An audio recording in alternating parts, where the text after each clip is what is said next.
A call for justice echoing around the world. Jadon Sancho and Marcus Thuram were among several footballers in the German Bundesliga to denounce the tragic death of George Floyd.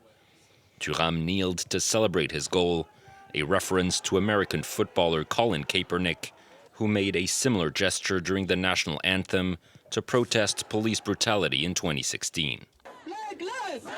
It was the latest sign of the global outrage sparked by the killing of the 59-year-old black man by Minnesota police.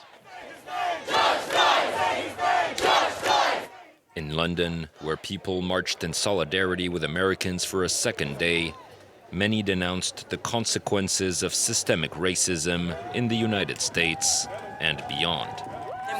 Everywhere in the world. People choose to think that it's not going on anymore. That's the biggest racism of all right now. Around 2,000 people marched on Copenhagen's American embassy in a protest organized by a local chapter of Black Lives Matter. And in Berlin, hundreds stood with their fists raised to denounce racism and police brutality. It's time to make awareness of what is actually happening, and also to make awareness that the authorities should step in and actually put a stop to this. In Canada, where protests were staged across several major cities, including Montreal and Toronto, Prime Minister Justin Trudeau also weighed in on the matter. Anti-black racism is real. It's in the United States, but it's also in Canada.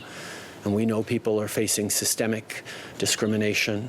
Last Wednesday, a black Canadian woman fell from her Toronto apartment balcony while alone with police officers who had been called to her home. Her family alleged that she was pushed and are now waiting for the conclusions of the investigation. To the UK, where